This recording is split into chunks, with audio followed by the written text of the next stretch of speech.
Welcome on in, guys. It is three bold takes. Freddie and Chase here. Quinn is not with us, doing the thing, man, buying houses. With the woman.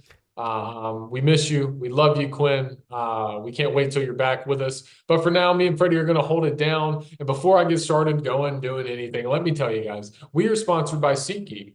If you use our code 3BoldTakes, you get a discount of $20 off the first ticket purchase to a concert, a game, etc. that you can use, guys. We'd love for you to use it. We want to just help you guys. Y'all are great fans. Y'all are awesome. You interact with us. You love us. And so we just want to give something back to you guys a little bit. Just use our code 3BoldTakes. But for now, we're going to do some three bold takes about the Ole Miss LSU game. Ole Miss, a night game at Baton Rouge with Brian Kelly and Lane Kiffin squaring off. And the spread is 3.5 by way of Ole Miss, and it is a 62.5, expecting a high scoring game over under. Freddie.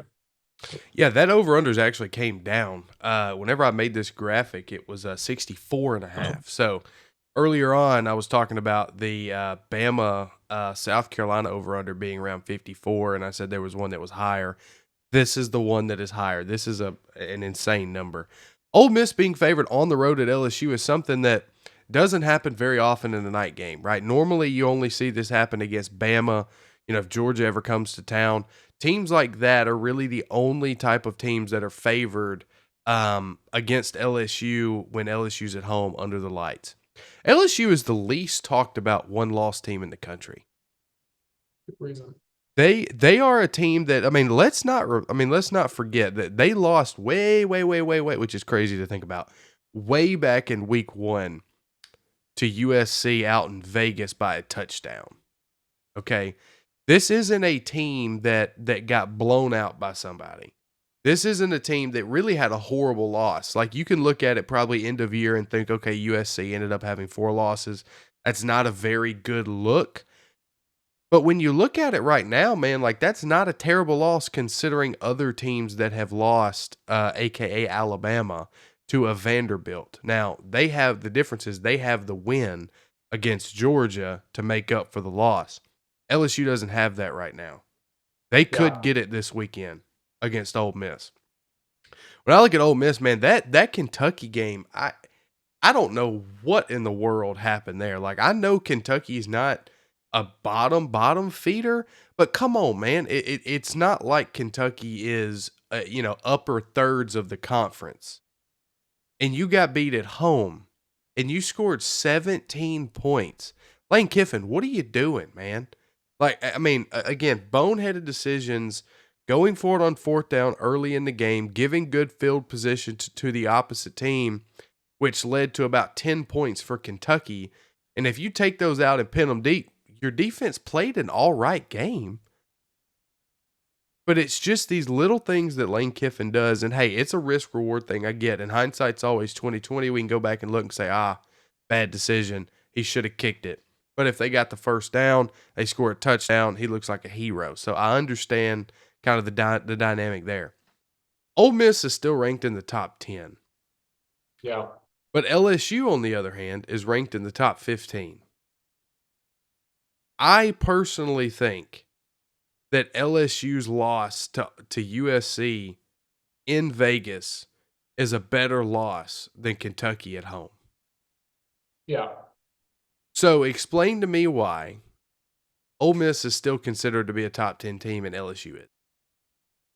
Yeah, now, hey, Ole Miss went up and handled business at South Carolina 27-3 last week. Like, we get all these things. It was a good bounce back game, right?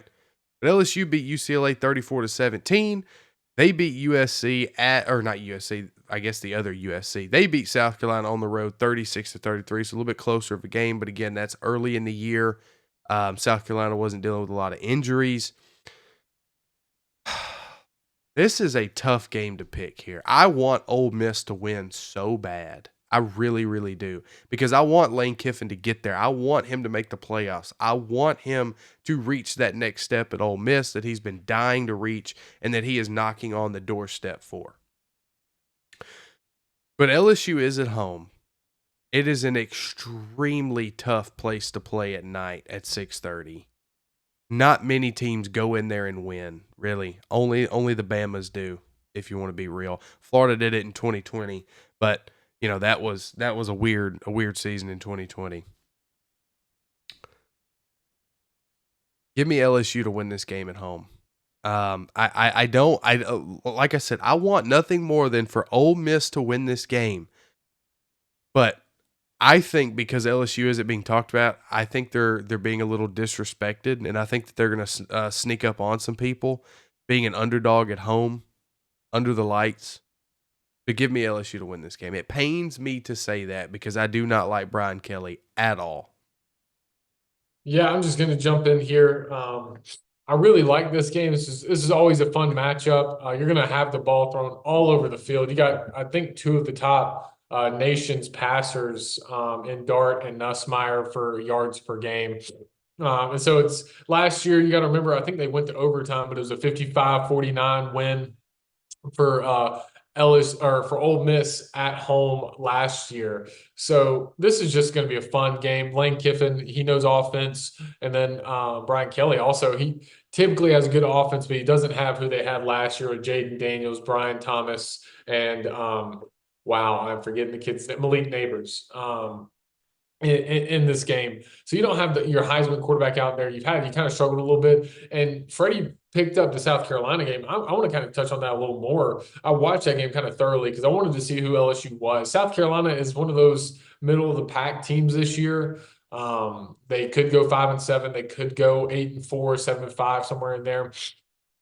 LSU really struggled in that game to get their offense moving. Dylan Stewart was creating havoc all over the offensive line. Again, I mentioned in a previous video how he just did really well against Will Campbell. But it wasn't until South Carolina's Lenore Sellers had an injury midway through the third quarter and South Carolina's offense couldn't get moving that then they started to pick up. Unless there's an injury in this game, I don't see that happening to Ole Miss where they can't score. And I don't think it's going to be by way of last year where it's just an intense shootout because you don't have the weapons on the LSU side of the ball that you did last year.